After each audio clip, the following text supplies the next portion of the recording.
I think on Twitch as well today. So welcome to all of our new audiences. And I'm going to pass my fellow co-creator and co-producer to introduce the show today and our guest. Thank you so much, Tulio. Hello, friends, folks, relatives, and everyone watching. My two family members watching. Okay. It's a great to have you here, Todd. By the way, I would like to introduce you. Of course, I know that you were with us a while ago, but now you're taking part in Dojo.live, given in the context of our new spin. So I would like to welcome Todd Giannattasio. Giannattasio. Did I pronounce it correctly, Todd? That's right. That was beautiful. Okay, cool. Todd is the CMO and founder of Ziotag. And today we're going to be talking about video and modern marketing and how to turn one video into all the marketing content you'll ever need.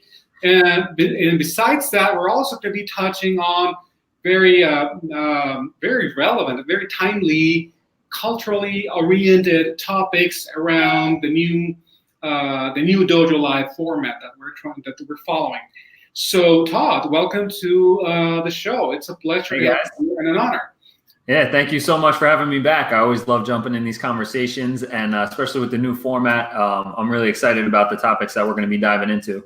Excellent, thank you. And of course, Tulio, I'm sorry I missed you, but it's always a pleasure to share the screen with you, my fellow teammate, Musafian, co-founder, co-producer, and friend, Tulio Siragusa from Los Angeles. Hi, Tulio. It's a pleasure to be here. I'm really excited to get this going today. Cool. So, okay, here's what I like to do. We usually do this for those viewers, Todd, for those viewers who haven't really had a chance to learn about you or your company from past episode. So we're here to introduce yourself a little bit and also tell us about your company a little bit, and then we'll move on to other topics. So let's start with that. Let's talk about you and your company a little bit, please. Thank you. Yeah, sure. So Ziotag is a brand new company we actually just launched last week, and we are an AI-powered video player, which in a nutshell, you take any online video. So this video that we're recording right now, after the show, it's going to be on YouTube. So you take that YouTube link, you go over to Ziotag into our player, and you just paste in the URL for the YouTube video, and you hit tag, and it will automatically create an interactive table of content so you can see a list of all the topics that we talked about down the side in the show and all the speaker changes, and you'll be able to click exactly on that talking point that you're interested in and be able to play the video at those moments. So it's a really cool product. I'm super excited about it. There's really nothing that does exactly what we do, and I think there's so many great use cases, shows especially, which is why I'm so excited to be here today. And of course, everybody can sign up for a pre-launch free account if they want to go to ziotag.com/demo and check that out. I'd appreciate it. But what's really cool about the company is that our company is distributed across the world. So actually, our whole product development team, all the programmers, are all in Colombia. So it's very relevant to our talk today about international culture within companies and all that kind of stuff. And when we talk about communication style internally and externally between companies and their employees, companies and their target audience for customers and all that kind of stuff. And how do you build trust, between teams that are international, that are remote and distributed, and all that kind of stuff. So I'm really excited about, our new company, our new product, and the conversation we're having today, because it all is very aligned. Thank you so much, Todd. I'm really excited also to hear what you have to say about Ziotag beyond your trust and media story. So, But before we get into that, also, I would like to pass on the mic to Tulio Siragusa. I know he has great questions as our chief strategist. He's more into asking the really interesting questions, the really juicy ones. Tulio, you're the master of that. So too much. The ego's exploding. My head's going to explode. So Todd, I'm really excited to have you. What we're doing here is we're trying to co-create the future of workplace diversity by having tech luminaries like yourself sharing stories and things that they've learned and experience they've had. And today we're specifically focused on communication styles across cultures and building trust, which kind of go hand in hand. I'm curious to understand how how what your company does facilitates this, both with companies in their pursuit to build more trust with employees and their customers, and of course, being a multinational organization, how this affects various ways of communicating. So if you could enlighten us a little bit about the offering and how that aligns and what's the value from that perspective, be awesome if we go from there. Yeah. Well, I mean, let's talk, if we could go split screen here and kind of go back and forth in the conversation. And we talked before we came on live about, the different kind of things in different cultures that are normal. Like, in Italy, you don't go into someone's refrigerator to get yourself a drink, but in America, that's totally okay. And if you're having sushi in America, you can mix the wasabi and the soy, but you don't do that culturally in other places, and those different kind of things. And I think being able to communicate internally when you, Tulio, you said it before about, when people have these differences, sometimes they get offended quickly, not in like a huge explosion type of way, but they just find it to be a little rude. But what if instead we took the opportunity to communicate and educate each other? Because 99% of the time, these things that happen, they're not because they're intentionally trying to offend or be rude, but it's rather an issue of ignorance and not being educated on the cultural norms, right?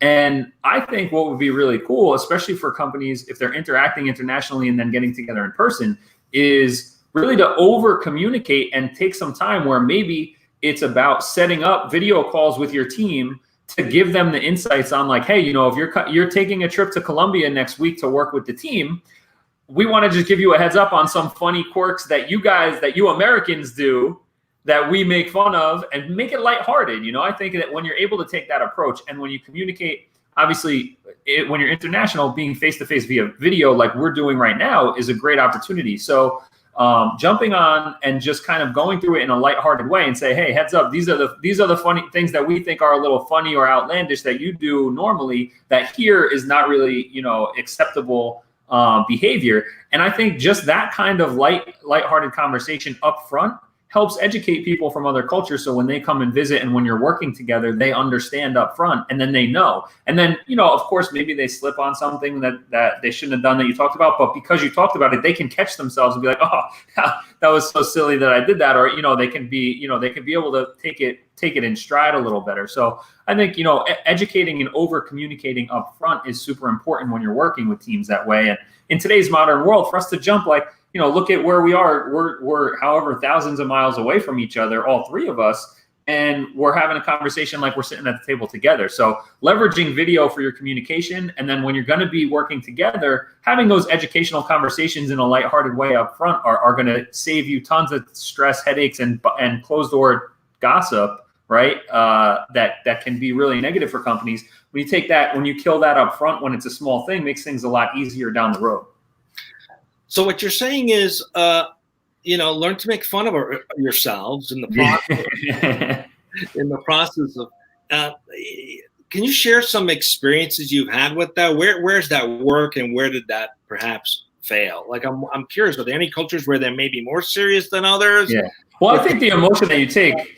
Work. Yeah. Well, you bring up a good point. And my personal approach to things is always lighthearted and humor, but it's really just connecting with an emotion, right? And so whatever you're more comfortable with as a person, as a company, as a team, as a culture, I think that's the way that you take it. But really the point is over communicating upfront and educating so that ahead of time. Because like we said, and from my personal experience, it's never been intentional. It's always been an uneducation that's been an issue, right? And so I think educating ahead of time, but making it an open conversation for everyone. And like I said, in today's world like we have today, jump on video calls and just give a heads up and educate, let the local team who's hosting talk to the people coming in and say, hey, here's some things you should be aware of. I like to take things in stride, lighthearted, and humor, but someone else who's maybe not like that can take a different emotional approach. But I think when you connect your communication to an emotion, it's going to stick more. Right. So in an environment where it's like employees, right, it's a little more controlled. Sure. You set it up where there's a movement to educate each other, to connect, ultimately to acknowledge that, yes, we have differences, but we're going to work through them and we're going to laugh about it when we can. But how does that come into play with customers, for example, right? Yeah. I know for a fact, like in the Middle East, the marketing approach there is more punitive. It's like, don't miss out. Whereas in the Western world, it's more like, hey, take advantage of this. So it's, polarizingly different approaches to attract an interest from people. So how do you create a similar outcome for clients, for building trust and using different communication styles with clients worldwide? What's been some experience with that? So something that I love to do across all the businesses that I run or advise is to really have a humanized brand. And this is something I spoke on stage about last week at our event, the Propellify Innovation Festival. And it's to give you some context. We have an annual event with the last few years been 6,000 to 10,000 attendees. And last week was the festival for 2019. We had 8,000 people registered, and we had about 6,000 people show up. Now, what you don't know because you weren't here is that it's an outside event, and it was cold and rainy on a field of mud, essentially. Now, how do you get 6,000 of the 8,000 people to show up in the cold rain and mud? And it's when you're able to build a humanized brand that has a more personal relationship with your target customer base and create an engaged community around your brand that is something bigger than just a transaction, right? And so one of the things I always recommend for people is when you're sending out your communications from your company to anyone, it should not be from your company, quote unquote. Like, it's not info@Ziotag. It's not info@Propellify. It's Todd@Propellify.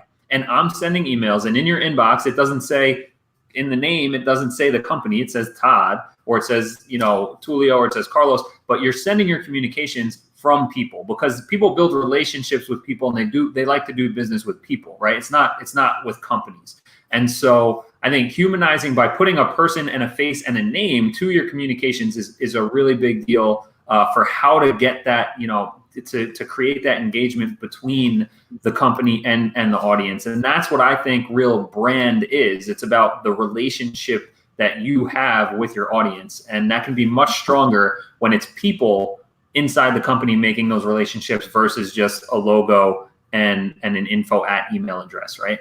And then in today's world, it's like, get a face. Like, you can do videos like you guys do. Like, look, like people look at the company here, but they see people, right? Like, you're getting on video, you're showing your face, you're showing your personality, and you're communicating so that you can get people, your target audience, to know, like, and trust you and attract the right people. Like, good marketing is about attracting the right people and repelling the wrong people. And so when you put yourself out and you communicate and show off the personality of your company, you're going to attract more of the right people, and it's going to resonate, and they're going to remember, and they're going to remember faces more than icons in their feed and all that kind of stuff. And being able to get your face and put videos out, I think is something every company needs to be doing today, whether it's long form interviews in this hour-long type of session, whether it's 20-minute segments, whether it's 5-minute snippets or 15-second stories on social media every couple of days. Like, I think getting, video, getting a face and a voice and a name and a personality is the communication style that companies need to adopt in today's world. That's great advice. I mean, what I'm hearing is, focus on being a people-to-people business, right? Because that's what it's about. And also, we're seeing those trends where companies have shifted from pushing content about the company and actually having individuals that are kind of stepping into that influencer role. And so I never thought of it from the point of view of that actually helps build trust too. That's why it's so successful, right? Because people understand the person. So for those companies that have not adopted these things yet, that are not investing in getting their people in front of their clients, in front of the market, what advice would you have? Do they always have to be the CEOs and the founders, or no? Because I'm seeing that a little bit of a trend too. It's like, why not have other people on there too? So what advice would you have based on your company's experience and what you guys are trying to accomplish as well? Yeah. Well, first of all, it should be obviously people who are comfortable doing it first. So if you have a large company or even a small company, but multiple people who could do it, who's the most comfortable and who's the most competent and confident person to represent the company that can jump on and talk? I really lean into working specifically with passionate experts, because when you're a passionate expert on a subject, the only issue is going to be if you have a mental hurdle getting on camera, right? When you're a passionate expert, you jump in and you can sit down and have a cup of coffee or a beer, or sit down at a Habit Burger and have a conversation over lunch or dinner, talking about your expertise and giving advice and building those relationships with your knowledge without having to study ahead of time or prep for questions, right? Like, so when you're a passionate expert, you flip on the camera, like, we kind of planned this a little bit, but you guys hit me yesterday and you were like, hey, we want to talk about culture and communication styles and building trust. Like, I'm a passionate expert about business. So I'm like, no problem, man. Let's flip on the camera. Let's dive into these topics. I'm happy to do it. So the only difference is getting over the mental hurdle of, okay, there's a camera here, or there's 100 people or 1,000 people in front of me on stage. But talking about those things is something we do naturally. So I think it's getting over a mental hurdle of taking our real life conversations that we're having already, and how do we digitize those and document them to put online that they can scale and reach more people. And I think what you guys are doing is a great example. So look, we have this great interview. It takes one video, right? This circles back right back to what our original topic was going to be. How do you take one video and turn it into an entire quarter, year-long marketing campaign? And it's about communication. So we get on right now and we talk for an hour about these key topics that you want to get across to your audience. And we've answered a bunch of different questions. And all of those questions are answered in little sound bites of 30-second clips, minute-long clips, and 5-minute segments, just because that's naturally how conversations go, and that's what we're doing here. So you can spend 45 minutes to an hour doing exactly what we're doing here. Then when it's done, you go back and you can have someone Ziotag it for free, right? So now you have all of your talking points and sections automatically segmented and timestamped, so you know exactly where they change.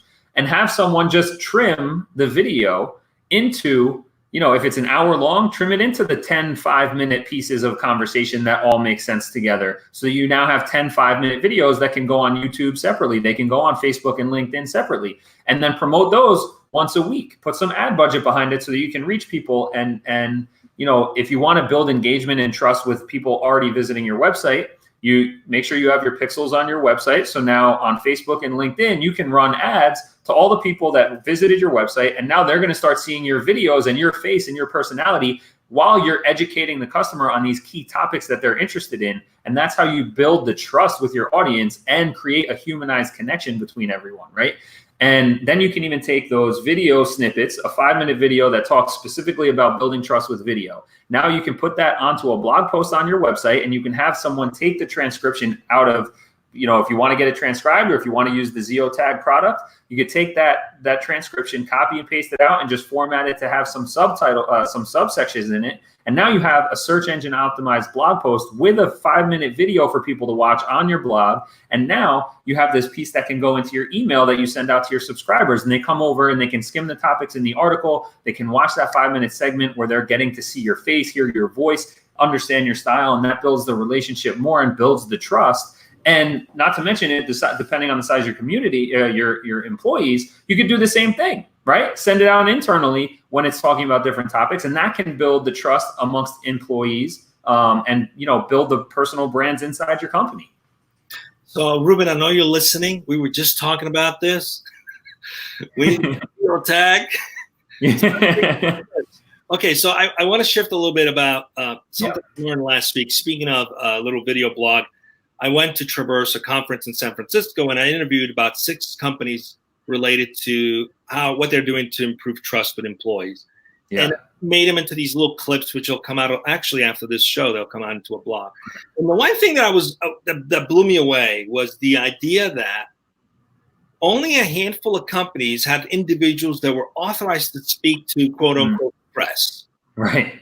And for decades, I just accepted that as this is how it is. Usually a officer is authorized or someone who's been approved to talk to the press. And I started thinking, well, that makes sense if you're public, talk about financials and right. But why limit the employees talking about their experience with the culture of their company? Like, is that a lack of trust in the employee to be an adult, to be able to give an adult? Like, is that an opportunity? Are you seeing that trend changing? Yeah. I think companies are missing out, limiting who can talk to whom across, in platforms like this. What is Absolutely. I think there's a couple issues that need to be addressed there. One, does the company trust their employees, right? And why do they or don't they trust them? If they don't trust them, is it because the company and the leadership team is not educating and empowering those employees to say and do the right thing so that they know how to talk about the company? The second part is, do they not trust them because they don't believe in their own company culture to begin with, and they're scared of what's going to be said because they're worried it might be negative? Well, that's a whole other issue, right? Like, that's an internal, like, you need to work on your culture first so you don't have to worry about those things. And I think that comes down to, again, like early communication and education, where if you can create relationships with your employees internally, and they understand when you onboard them, or if you're having quarterly team meetings or whatever, saying like, hey guys, here's the key talking points and the vision for our company that we want you to talk about, or here's the key points about the product or the customers. Like, make sure that your employees are educated about the product so that they know, and again, the same thing we talked about with the cultural norms, so that they know how they can talk to the media or to third parties out. Because, I agree with you. That made sense when it was like, okay, don't go talk to the New York Times about our finances. But now anybody with the cell phone is the quote unquote media, right? Like, I go to events and we want to take selfies with all of our attendees and exhibitors and put that on social, and that goes out. So what's the line for media in today's world? Everybody's going to be able to talk, and like, your employees are even going to be media opportunities. But so why limit the reach and awareness of your company by not trusting the employees? So I think it again comes to that early education, giving them the frame and context for here's some things you can talk about, and here's how to talk about it the right way so it makes sense outside the company, and try to avoid, here's some things you don't talk about, numbers and finance, or whatever kind of things that you don't want them to talk about. But other than that, I mean, you should when you trust in your company and your employees, and you have this moral obligation. Like with Ziotag, I believe in this product and the impact that we're going to have on businesses. Think about, like, Ruben, how much time you're going to save by using this, that I feel a moral obligation to get out and get this to the whole world. And when you feel that passionately about your company and your business, then you should want everyone out there talking about it. And you just need to empower them and educate them so that they do it properly. So that's an internal cultural thing where, again, I think education and empowerment needs to come from leadership and management so that all employees are capable of being trusted to talk to someone who wants to put their cell phone on and put up a video on LinkedIn. Great advice. You said two things I want to highlight specifically for any company that's listening or watching that has this challenge, right? Yeah. First of all, ask yourself, why is it that I don't allow all the employees to be able to talk to the media? Mm-hmm. And the two things you said, either one, I don't believe in my culture enough that I trust that people will say good things about it. That's a good self question. I think most CEOs should probably ask themselves. And the other one was, am I educating? Was it about education, or was the other one? Yeah. What was it? Okay. Yeah. Educate them so that they know, because even a happy, positive employee, it's easy for us to ramble about something when you're not trained on media conversations, right? So you might be like, yeah, I love it, and blah, blah, blah, blah, blah. But if you just tell them, hey, here's the vision for the company, and here's the direction we're going in, and here's the impact that we want to have on the world. And so when you speak to it, like, here's what we do, and here's the kind of things you could touch on. Like, it reminds me of the story when there's three guys laying bricks out, right? And you go up to the first guy and you say, what are you doing here? And he says, I'm just piling up bricks here. And you say, okay, that guy's not super happy with his job. And then the next person says, what is it that you're doing here? And he goes, oh, we're building a building. It's like, oh, cool, this guy's doing something. And then the next guy, what is it that you're doing? And he says, oh, we're building a church so the community has a place to come and get together and have great faith in mankind. Well, that third guy, they're all doing the same thing, but that third guy understands the vision of what the company's doing. And that's how you have to kind of really get your community internally, get your employees on board for what is the mission and vision of your organization, and make sure that people buy into it, because then that becomes the story that they tell, whether they're on the accounting team, the bricklaying team, the marketing team, the product team. Like when everyone's working together towards a very clear mission, mission and vision, it's easier for them to tell that story. And when people hear the story, it sounds way better. So, Todd, we're coming up on time, by the way. I know you mentioned an hour. That was last year. Yeah. Well, I like to block off enough time, make sure that everybody gets But what I'm hearing is also the concept of empowerment. If you want to help build trust, you have to empower people. You have to educate them. Yeah. Any final words of advice you might have, or words of wisdom you might have, with your experience with what you do with building, with using video marketing and working with many clients, or trying to solve some of these dilemmas, how to connect better with their customers, how to connect better internally. What words of wisdom would you share specifically around anyone who's on the fence about doing this still, and they're still using old fashioned, just pics and comments and blogs, which is great, but it's not really having that personalized conversation you can have when you're like face to face, even if it's face to face. The number one thing is get started. I did an interview earlier this morning, and we talked about momentum and how momentum and taking imperfect action really makes the difference. And so if you haven't done video yet, if you're not doing video calls with your team, that's the first place to start, is just start getting comfortable using the camera, FaceTime with other people, do Zoom calls, and even just, record your Zoom calls, and you'll be able to pull snippets out. But it's a mental hurdle. Like, no one has a problem coming into my office, sitting down and talking to me about marketing or video or anything like that. But all of a sudden, when the camera turns on, they get a little shy. So just, it's all a mental hurdle, and start taking imperfect action a little bit at a time, and you'll build momentum to where it's not a problem. You can flip on the camera and do an interview with two lovely gentlemen like yourselves without having any kind of hesitation.